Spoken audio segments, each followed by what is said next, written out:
for years, Kathleen Fitzsimmons, who first took me here 18 years ago.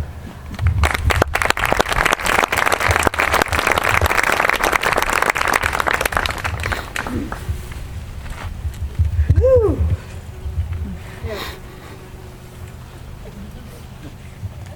Have to have props. Hello.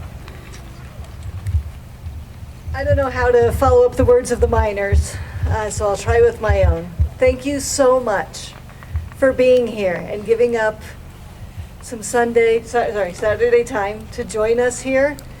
You chose wisely. It's a fabulous day. It's a beautiful space. Everybody around here has the smiling faces who just radiate the love and the care that everybody named behind us deserves.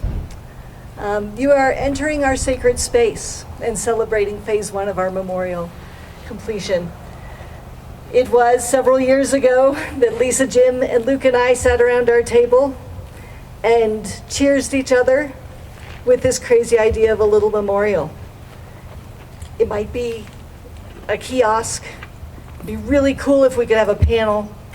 We were very excited about all of those things. And we started to talk very quickly about all the symbolism that could be so powerful in the memorial. And the one symbol that came through and up again in our conversations was the symbol of a spiral. So as you walk in and enter this memorial, you will come in on a spiral. And like life, you will not go out the same way you came in. So you will come in through the spiral, walk up to our memorial, and then leave through the back, which will walk you back down again and out into the graves. The spiral is a shape that transcends so many cultures, and it is also captured on the rock art that is across Mount Elbert from the Native Americans who would summer here and winter and hunt and enjoy beautiful days like today. So it's only fitting that we start with a spiral. As you walk through the spiral, we have some lessons to learn from geology. We have beautiful rounded rocks, worn smooth by the Arkansas River, thinking of the power of a drop of water to make something that could be pointy and harsh, very smooth, delicate, and symmetrical. As you continue to walk up, you will see on the plinth where our statue is, it's surrounded by slag, which is the result of smelting process of the minerals to get all of the precious ores out of there. And then the slag is left over. It's very heavy, might look like iron. And it is a lesson to us of what can come through heat and adversity. And then on top of our plinth, we have our miner. I'm not going to describe him too much because he's beautiful in his own way and you get to see him with your own eyes.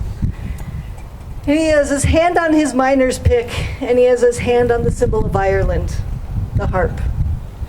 And he's looking over a 14,000 piece of Climax quartzite, which just saw sunlight for the first time last February. So we have the old, the newer, and the newest rocks coming to greet us. The Climax quartzite has veins of molybdenum. You'll see glints of iron pyrite and so many beautiful bits. There might even be some fluorite in there, showing the celebration that geology can give us. As you drop out of our spiral, you can be guided toward the graves. You'll notice them because they are the depressions in the ground. As the folks were buried here in their pine boxes, they long rotted away and left a depression. You'll also notice large rock piles next to them, where if you've ever dug in the Rocky Mountains, you know why we are named the Rocky Mountains. And each one of those rocks that came out is put on the borrow pile next to it. If they were lucky enough to get a chevron of wood that might have their name, you might see them over there. Some of the names are still preserved because of the lead-based paint that didn't quite erode as fast as the wood. But most of them, their memorials, their markers, are long gone.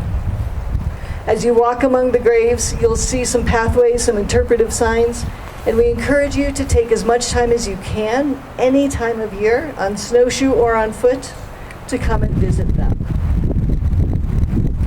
As we unveil, I would like to express the gratitude and the honor that we have of being here.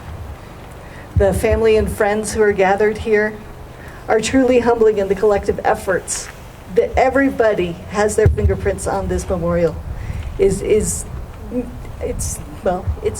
loses speech. There are no words for it.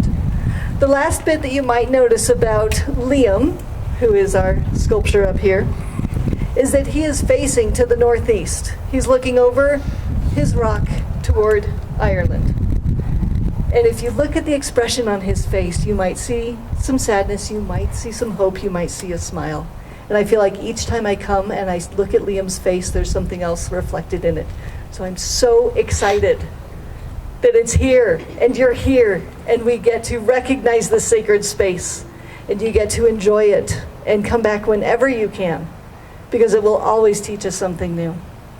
Fundamentally, the people who are buried there want the exact same thing that you and I both do. We want to leave the world better for our children and our nieces and nephews, and we want to make our parents and our family proud. And I feel like this is one more step to be able to give them that honor, because in doing this, we are helping make their families proud again and making the world better for their children. I'm ever so grateful for now, ask my compatriots. We're going to go back up the spiral and pull off the coverings and unveil our memorial up there, and then Cassandra is going to grace us with a blessing of this place, as is befitting for the people who are marked here. Thank you.